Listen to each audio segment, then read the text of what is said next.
How to use the built-in drive recorder or dash camera technology on the all-new 2026 Toyota RAV4. Now, the drive recorder or dash camera system comes standard on every single trim of the all-new 2026 Toyota RAV4. However, there will be some limitations as to whether or not the vehicle is equipped with the 360 panoramic view monitor system. Every RAV4 will have the option to record forward using the camera located above the rear view mirror, and on trim levels equipped with the 360 panoramic view monitor system, this will add 4 additional cameras in the front, back, and side of the vehicle for a total of 5 different angles which you can record from. So to access the drive recorder here on the new infotainment system, there's a few different ways you can access it or control different attributes about it. Now, to access the main menu, you want to go to the settings, which is this gear icon in the left corner.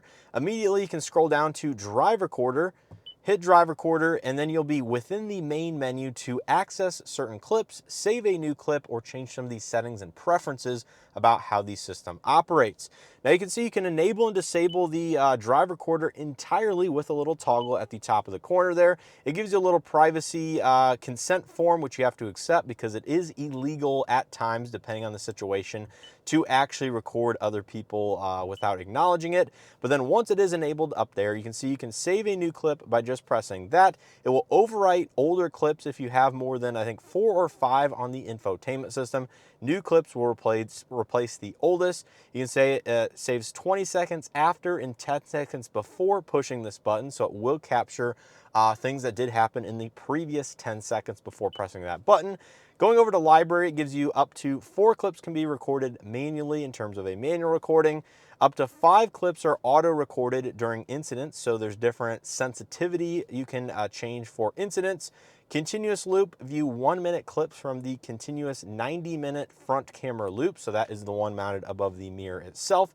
And then you have map view, which is selects clips to play back based on geolocation, which it does save along with the video file itself, which is absolutely awesome. So you can see anytime you go into one of these settings, it will pause the continuous loop and then allow you to access it.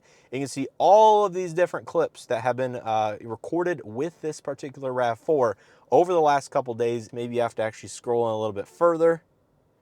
And then you can see once you scroll in and zoom in, you can go to each individual clip. You can't access more than one at once, but you can toggle between them here. We'll just say this one, for example, press on it, it will access it and play it. And again, this is the continuous loop via the camera on the windshield, not necessarily the 360 camera on the front of the vehicle. You can see it doesn't allow you to access that, but it shows speed, turn signals, all of that. And you can enlarge it right here, make it full screen, or export it to a drive by using these settings over there. You can see you can insert a USB-C drive on the center console USB port, export it there, and change different preferences about it, including the incident sensitivity at the bottom.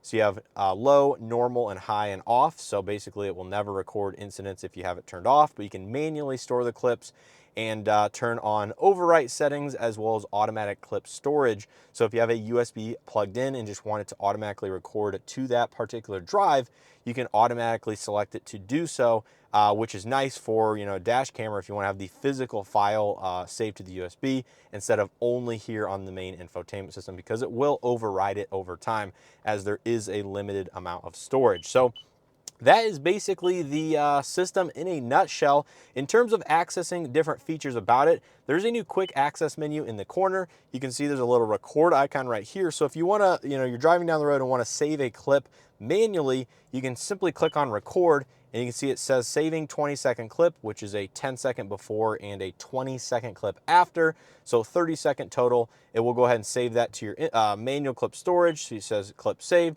manual recordings, pause. Go in here, it will go ahead and as you can see right here, 1049, that is us manually selecting the clip to actually save. And again, from every clip on the infotainment system, you can actually save it or export it individually to the drive, delete it if you don't want that clip on there anymore, and see the geolocation attributes. So it will pull it up on the built-in navigation, exactly where the clip was saved. And then you can also even adjust brightness and contrast, affects playback. It doesn't actually change the file, so that has to be done after the fact if you want anything about it. And what's cool about all the manual recordings, not the actual continuous loop from the front camera, is all manual recordings actually do save the 360 camera system file as well, which can be adjusted up here at the very top of the screen. So basically, once it loads up, you can change between the windshield mounted camera or the 360 camera system. And there you can see every angle from the parking cameras on the mirrors, the rear backup camera, as well as the front camera. You can't unfortunately access each of these individually. It's just saved kind of as one file. But to me, that is worth having, and I'm very interested to see how this looks on the USB drive on the computer to see what resolution, frame rate, and file type it is actually saving it in.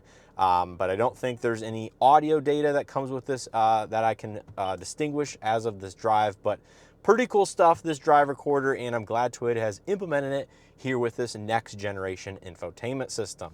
So taking a look at the footage exported via a USB-C flash drive via the center console, a few things are immediately apparent. First off, there is no audio recordings with this system to my knowledge. Number two, the files are going to be 1920 by 1080p resolution at 30 frames per second.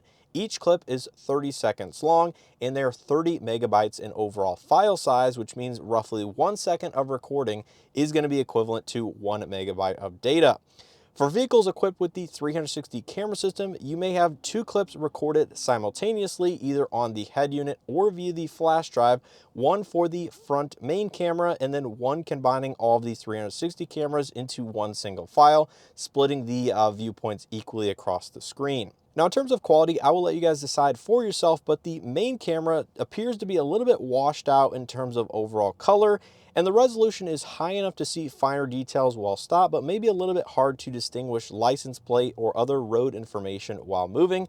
And it's also worth noting that the turn signal and speed information that is displayed on the head unit when viewing the clip inside the vehicle does not appear to transfer over to the downloaded file via the USB drive, which is actually a little bit disappointing, as this is very crucial information when replaying footage in case of an accident or, just reviewing what might have happened out on the roadway. Now, as for the 360 camera views, they are certainly a little bit more bright and vibrant in terms of color, and I like the fact that they are basically 180-degree fisheye views from all 4 cameras combined into one file. And if you actually were to crop the video in post-production using video editing software, you can actually make out some vehicle make, model, color information quite easily, but past this, again, it's hard to see actual road sign information or license plates unless the vehicle is located very close in proximity to one of the 4 cameras. So that's going to do it here for this video on how to use the drive recorder or dash camera system on the all-new 2026 or newer Toyota RAV4 on their next generation software and head unit. Now, as you can see, this is a fairly robust system, especially inside the vehicle on the head unit itself, showing your speed information, turn signals, geographic location. However, when you export the video files via USB, that's when things go a little bit south. That information, unfortunately, does not make it embedded into the actual video file, which is very critical and useful information, especially if you're bringing it to third parties such as insurance, determining who is at fault during an accident. That is, all very relevant and very important information, and unfortunately that is not contained within the video file like it is on some of the other competing products such as Hyundai's new Palisade with their built-in dash cameras and things like that. So I think that is something that Toyota can definitely work on implementing on the software side of things. And as a whole, I think it would be nice to have more manual footage allowed to be saved on the actual head unit. 4 or 5 clips is not very many, especially when they're only 30 seconds long in overall length. So when you start to override these clips after just having 4 or 5 saved, you might forget to export it via the USB or whatnot. And, to me, that's just a little bit of a downside of this system. But nonetheless, I think it is a very nice system to have in case of emergencies or just having continuously running in the background. Whether or not you're thinking about it on a daily basis, it's just nice to have something mounted on your windshield at all times. It's just integrated within the vehicle and is there in case of, an emergency or an accident to determine, who is at fault or whatnot. But you guys let me know your thoughts and opinions on the system down in the comment section below. If you have any additional questions about it, want to know more about it, feel free to leave that down there and I will do my best to answer it as well. And, overall, I want to give a huge thanks to Toyota for inviting me out to check out the RAV4 on the very first drive. And make sure you guys check out some of the other videos I have already posted on the all-new 2026 Toyota RAV4 and future content by hitting that subscribe button, hitting that like button below. And as always, I appreciate continued support and hope to see you guys in the next one.